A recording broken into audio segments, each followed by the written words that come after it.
Learning more about the ambush of U.S. Special Forces in the African country of Niger, a South Florida soldier killed.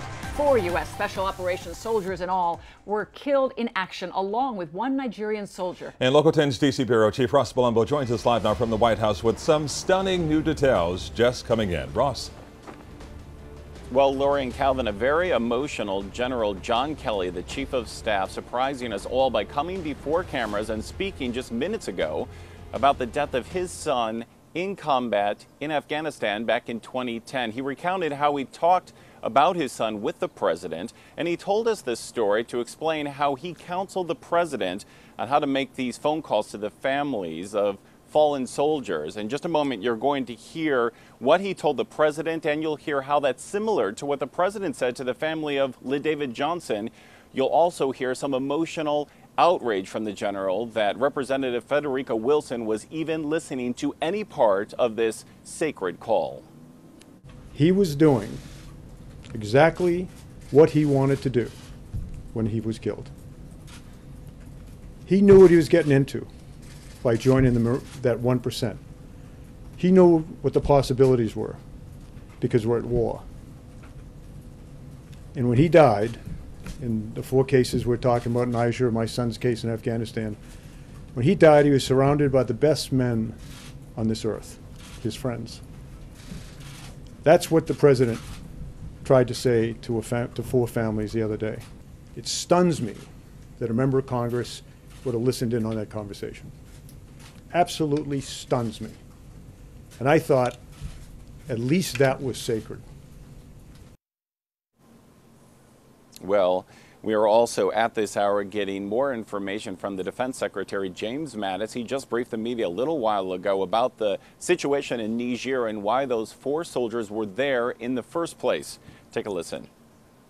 The U.S. military does not leave its troops behind, and I would just ask that you not question the actions of the troops who were caught in the firefight and question whether or not they did everything they could in order to bring everyone out at once. What steps will you take for the community? It may require a subpoena. Senator John McCain threatening a subpoena to get more information on the Niger attack after the death of Sergeant David Johnson and 3 others more than 2 weeks ago. Do you feel the administration's been forthcoming up to this point about what happened there? Of course not. And now, after the president questioned his predecessor's handling of fallen soldiers. Most of them didn't make calls. And then went a step further. I have called, I believe everybody, but certainly I'll use the word virtually everybody. The Associated Press reporting that some families have not heard from the White House, and at least one family who did speak with the president was promised a $25,000 gift they never got. He didn't have to say that. He could have just said, "I'm sorry for your loss." Now, months later, after the media began questioning it, the White House says the check is in the mail. Well, again, General John Kelly coming before our cameras, Laura and Calvin, just a little while ago, and it may have been a little confusing, but the story he was telling us was how he counseled the president to speak with the families of fallen soldiers. And he was telling the president because the president has never served himself, he's never worn a uniform, he's never lost anyone in battle. So the general was trying to share his experience, what he was told when his son died in combat, what he believes family members would like to hear to the president. And as you heard just a little while ago, it's very similar to what the president told the Johnson family, and that's precisely what Representative Frederica Wilson was outraged about. Again, the general is just stunned that she was listening to that conversation. He himself saying that that is a sacred phone call and that she shouldn't have been anywhere near it. And it may be the proof that the president was talking about yesterday. Ross, we're curious too on the health care front. Any news on that today? Because we know there are 2 separate plants with Lamar Alexander, and then there's also one with Cassidy Graham as well. So what's the latest on that? Well, there's no real movement on that to report to you today, Calvin. The president did speak in the Oval a little earlier today, once again indicating that he's looking for a short-term solution. But when it comes to Graham Cassidy, he still seems to be indicating that he doesn't want any of this money, these payments that go to the insurance companies, that he's not going to be on board with any measure that gives more money to insurance companies. So there's been a little bit of a mystery surrounding what the president is trying to say. He seems at one point to say he's for the measure, at another point saying he's against. But at this point, it is so far away from crossing his desk, it's still really anyone's guess where this is going. All right, and the White House Chief of Staff kind of taking the headlines this afternoon. So we'll check back with you shortly. Ross, thank you.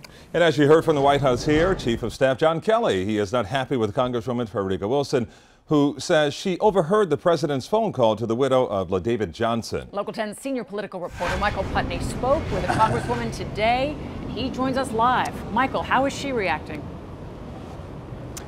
Lori and Calvin, it sounds to me like General Kelly, who is an honorable man, is trying to soften the criticism of the tone of the conversation the president had yesterday with Maisha Johnson, but Congresswoman Frederica Wilson isn't buying it. How are you holding up in the eye of the storm? Holding up in the eye of the storm. It's rough. It's really rough. You know, just trying to do the right thing. It's not easy standing up to the President of the United States, but Congresswoman Frederica Wilson says Mr. Trump was disrespectful when he called Maisha Johnson and told her her husband, killed in an ambush, knew what he had signed up for. All he did was volunteer to fight for his country, and he died. And so saying he knew what he was getting into when he signed up at that moment is inappropriate.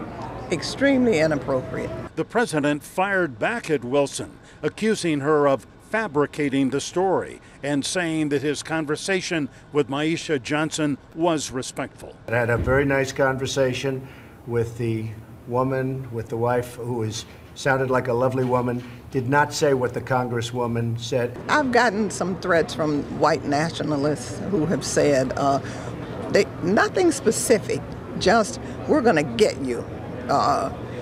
You'd better leave Donald Trump alone because we'll get you. I'm not afraid of the people who say that. I'm afraid of the people that you can't see. Congresswoman Wilson says she has beefed up her personal security, but she says she's not going to stop speaking out and won't stop praising Sergeant LaDavid Johnson as an American hero. We're live in Northwest Miami-Dade. Michael Putney, Local 10 News. Okay.